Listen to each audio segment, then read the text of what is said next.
సంవత్సర కాల బైబిల్ పఠన ప్రణాళికలో 137వ రోజు మే 16వ తారీఖు. ఈనాటి అనుదిన బైబిల్ పఠనములో 2 అధ్యాయములు పరిశుద్ధ గ్రంథములోని పాత నిబంధన గ్రంథము నుండి సంఖ్యాకాండము 22వ అధ్యాయము మరియు 23వ అధ్యాయము. ఈనాటి భాగములోని 2 అధ్యాయములలో మొదటి అధ్యాయము సంఖ్యాకాండము 22వ అధ్యాయంలో ఉన్న 41 వచనములు. తరువాత ఇశ్రాయేలీయులు సాగి యెరికోకు ఎదురుగా యొర్దాను తీరమునున్న మోయాబు మైదానములలో దిగిరి. సిప్పోరు కుమారుడైన బాలాకు ఇశ్రాయేలీయులు అమోరీయులకు చేసినదంతయు చూచెను. జనము విస్తారముగానున్నందున మోయాబీయులు వారిని చూచి మిక్కిలి భయపడిరి. మోయాబీయులు ఇశ్రాయేలీయులకు జంకిరి. మోయాబీయులు మిద్యాను పెద్దలతో ఎద్దు బీటి పచ్చికను నాకివేయినట్లు ఈ జనసమూహము మన చుట్టూ ఉన్నది, యావత్తును ఇప్పుడు నాకివేయుననిరి. ఆ కాలమందు సిప్పోరు కుమారుడైన బాలాకు మోయాబీయులకు రాజు. కాబట్టి అతడు బెయోరు కుమారుడైన బిలామును పిలుచుటకు అతని జనుల దేశమందలి నది యొద్దనున్న పెతోరుకు దూతల చేత ఈ వర్తమానము పంపెను. చిత్తగించుము, ఒక జనము ఐగుప్తులో నుండి వచ్చెను. ఇదిగో వారు భూతలమును కప్పి నా ఎదుట దిగియున్నారు. కాబట్టి నీవు దయచేసి వచ్చి నా నిమిత్తము నా జనమును శపించుము.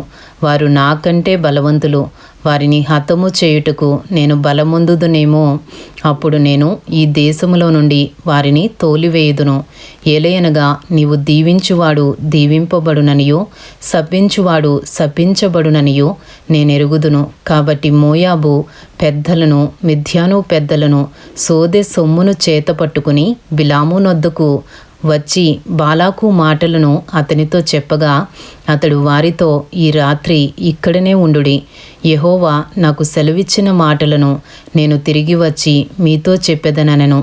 అప్పుడు మోయాబు అధికారులు బిలాము నొద్ద బస చేసిరి. దేవుడు బిలాము నొద్దకు వచ్చి, నీ యొద్దనున్న ఈ మనుషులు ఎవరని అడుగగా బిలాము దేవునితో ఇట్లనెను, సిప్పోరు కుమారుడైన బాలాకను మోయాబు రాజు, చిత్తగించుము, ఒక జనము ఐగుప్తు నుండి బయలుదేరి వచ్చెను. వారు భూతలమును కప్పుచున్నారు. నీవు ఇప్పుడే వచ్చి నా నిమిత్తము వారిని శపింపుము. నేను వారితో యుద్ధము చేసి వారిని తోలివేయుదునేమో అని వీరి చేత నాకు వర్తమానము పంపెను. అందుకు దేవుడు, నీవు వారితో వెళ్ళకూడదు, ఆ ప్రజలను శపింపకూడదు, వారు ఆశీర్వదింపబడిన వారు అని బిలాముతో చెప్పెను. కాబట్టి బిలాము ఉదయమున లేచి బాలాకు అధికారులతో, మీరు మీ స్వదేశమునకు వెళ్ళుడి, మీతో కూడా వచ్చుటకు యెహోవా నాకు సెలవీయనని చెప్పుచున్నాడనగా మోయాబు అధికారులు లేచి బాలాకు నొద్దకు వెళ్ళి, బిలాము మాతో కూడా రానొల్లడాయననిరి.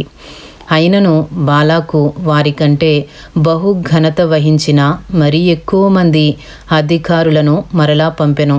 వారు బిలాము నొద్దకు వచ్చి అతనితో, నీవు దయచేసి నా యొద్దకు వచ్చుటకు ఏమీయూ అడ్డము చెప్పకుము. నేను నీకు బహు ఘనత కలుగజేసెదను. నీవు నాతో ఏమి చెప్పుదువో అది చేసెదను గనుక నీవు దయచేసి వచ్చి నా నిమిత్తము ఈ జనమును శపించుమని సిప్పోరు కుమారుడైన బాలాకు చెప్పెననిరి.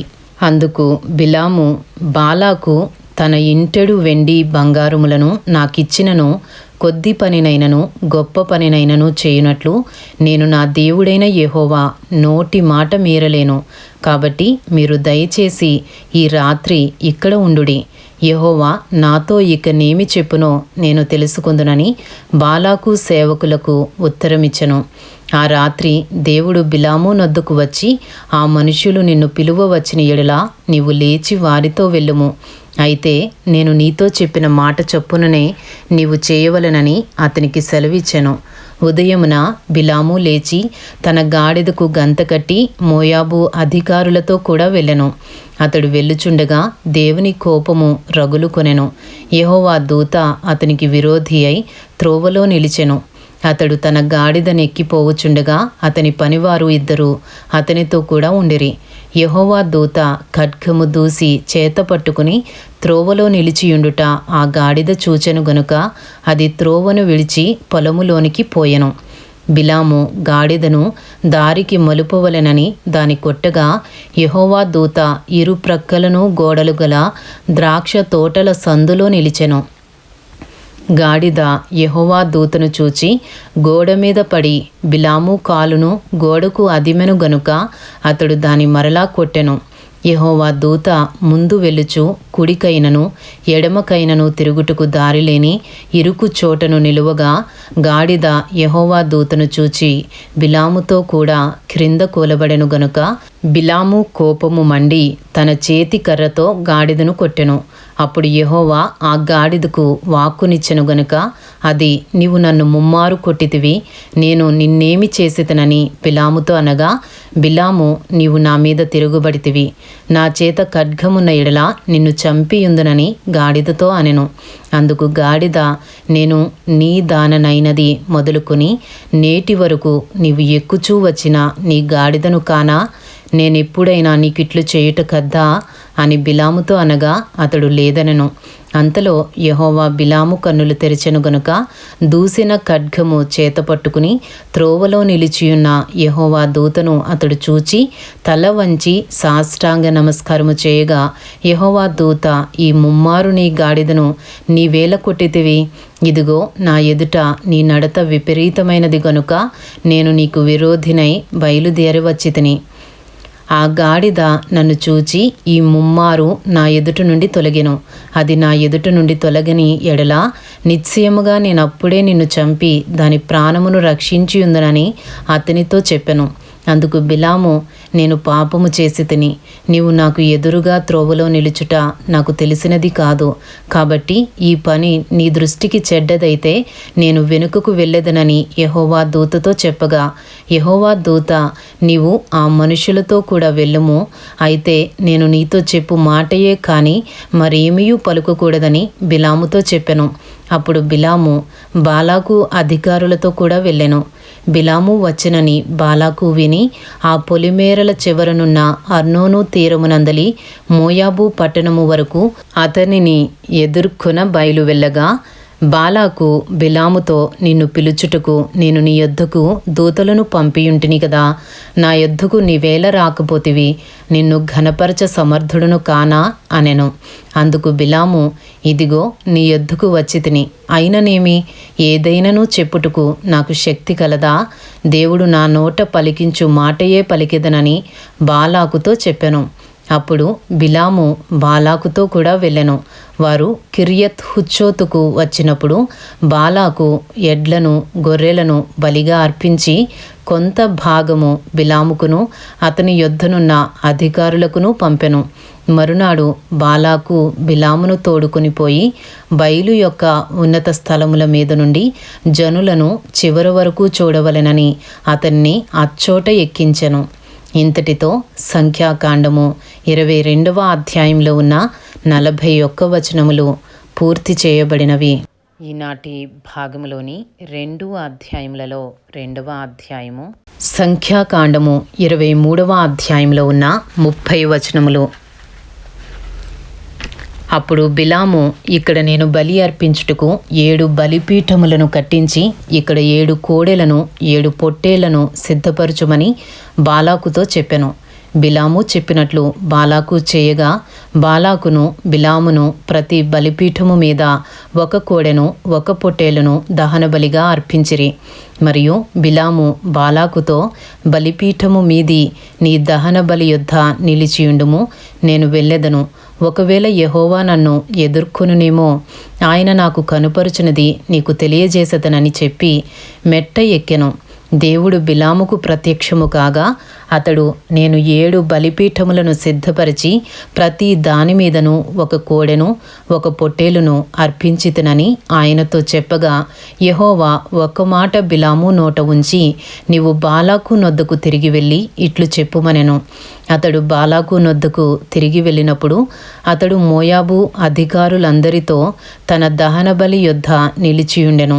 అప్పుడు బిలాము ఉపమాన రీతిగా ఇట్లనెను, అరాము నుండి బాలాకు తూర్పు పర్వతముల నుండి మోయాబు రాజు నన్ను రప్పించి, రమ్ము, నా నిమిత్తము యాకోబును శపింపుము, రమ్ము, ఇశ్రాయేలును భయపెట్టవలెను అనెను. ఏమని శపింపగలను? దేవుడు శపింపలేదే. ఏమని భయపెట్టగలను? దేవుడు భయపెట్టలేదే. మెట్టల శిఖరము నుండి అతని చూచుచున్నాను, కొండల నుండి అతని కనుగొనుచున్నాను. ఇదిగో, ఆ జనము ఒంటిగా నివసించును, జనములలో లెక్కింపబడరు. యాకోబు రేణువులను ఎవరు లెక్కించెదరు? ఇశ్రాయేలు 4వ పాలును ఎవరు లెక్క పెట్టగలరు? నీతిమంతుల మరణము వంటి మరణము నాకు లభించునుగాక, నా అంత్యదశ వారి అంతము వంటిదగునుగాక అనెను. అంతటా బాలాకు బిలాముతో, నీవు నాకేమి చేసితివి? నా శత్రువులను శపించుటకు నిన్ను రప్పించితిని, అయితే నీవు వారిని పూర్తిగా దీవించితివనెను. అందుకతడు, యెహోవా నా నోట ఉంచిన దాని నేను శ్రద్ధగా పలుకవద్దా అని ఉత్తరమిచ్చెను. అప్పుడు బాలాకు, దయచేసి నాతో కూడా మరి ఒక చోటికి రమ్ము, అక్కడ నుండి వారిని చూడవచ్చును. వారి చివర మాత్రమే కనబడును గాని వారందరూ నీకు కనబడరు. అక్కడ నుండి నా నిమిత్తము వారిని శపింపవలెనని అతనితో చెప్పి, పిస్గా కొననున్న కావలివారి పొలమునకు అతని తోడుకొని పోయి 7 బలిపీఠములను కట్టించి ప్రతి బలిపీఠము మీద ఒక కోడెను ఒక పొట్టేలును అర్పించెను. అతడు, నీవు ఇక్కడ నీ దహన బలి యొద్ద నిలిచియుండుము, నేను అక్కడ యెహోవాను ఎదుర్కొందునని బాలాకుతో చెప్పగా, యెహోవా బిలామును ఎదుర్కొని ఒక మాటను అతని నోట ఉంచి, నీవు బాలాకు నొద్దకు తిరిగి వెళ్ళి ఇట్లు చెప్పుమనెను. అతడు బాలాకు నొద్దకు వెళ్ళినప్పుడు అతడు తన దహన బలి యొద్ద నిలిచియుండెను. మోయాబు అధికారులను అతని యొద్ద నుండిరి. బాలాకు యెహోవా ఏమి చెప్పెనని అడుగగా, బిలాము ఉపమాన రీతిగా ఇట్లనెను. బాలాకు, లేచి వినుము, సిప్పోరు కుమారుడా, చెవియొగ్గి నా మాట ఆలకించుము. దేవుడు అబద్ధమాడుటకు ఆయన మానవుడు కాడు, పశ్చాత్తాపపడుటకు ఆయన నరపుత్రుడు కాడు. ఆయన చెప్పి చేయకుండునా? ఆయన మాట ఇచ్చి స్థాపింపకుండునా? ఇదిగో, దీవించుమని నాకు సెలవాయెను, ఆయన దీవించెను, నేను దాన్ని మార్చలేను. ఆయన యాకోబులో ఏ దోషమును కనుగొనలేదు, ఇశ్రాయేలులో ఏ వంకరతనమును చూడలేదు. అతని దేవుడైన యెహోవా అతనికి తోడైయున్నాడు. రాజు యొక్క జయధ్వని వారిలోనున్నది. దేవుడు ఐగుప్తులో నుండి వారిని రప్పించెను. గురుపోతు వేగము వంటి వేగము వారికి కలదు. నిజముగా యాకోబులో మంత్రము లేదు, ఇశ్రాయేలులో శకునము లేదు. ఆయా కాలములందు దేవుని కార్యములు యాకోబు వంశస్థులకు ఇశ్రాయేలీలకు తెలియచెప్పబడును. ఇదిగో, ఆ జనము ఆడు సింహము వలె లేచును, అది సింహము వలె నిక్కి నిలుచును. అది వేటను తిని చంపబడిన వాటి రక్తము త్రాగు వరకు పండుకొనదు. సంఖ్యాకాండము 23వ అధ్యాయము 25వ వచనము నుండి. అంతటా బాలాకు, నీవు ఏమాత్రమును వారిని శపింపను వద్దు, దీవింపను వద్దు అని బిలాముతో చెప్పగా, బిలాము, యెహోవా చెప్పినదంతయు నేను చేయవలెనని నేను నీతో చెప్పలేదా అని బాలాకుకు ఉత్తరమియ్యగా, బాలాకు, నీవు దయచేసి రమ్ము, నేను వేరొక చోటికి నిన్ను తోడుకొని పోయేదను. అక్కడ నుండి నా నిమిత్తము నీవు వారిని శపించుట దేవుని దృష్టికి అనుకూలమగునేమో అని బిలాముతో చెప్పెను. బాలాకు ఎడారికి ఎదురుగానున్న పెయేరు శిఖరమునకు బిలామును తోడుకుని పోయిన తరువాత, బిలాము, ఇక్కడ నాకు 7 బలిపీఠములను కట్టించి ఇక్కడ 7 కోడెలను 7 పొట్టేళ్లను సిద్ధపరచుమని బాలాకుతో చెప్పెను. బిలాము చెప్పినట్లు బాలాకు చేసి ప్రతి బలిపీఠము మీద ఒక కోడెను ఒక పొట్టేలును అర్పించెను. ఇంతటితో సంఖ్యాకాండము 23వ అధ్యాయంలో ఉన్న 30 వచనములు పూర్తి చేయబడినవి. ఈనాటి భాగంలోని 2 అధ్యాయములు సంఖ్యాకాండము 22వ అధ్యాయము మరియు 23వ అధ్యాయము పూర్తి చేయబడినవి. Thank you lord.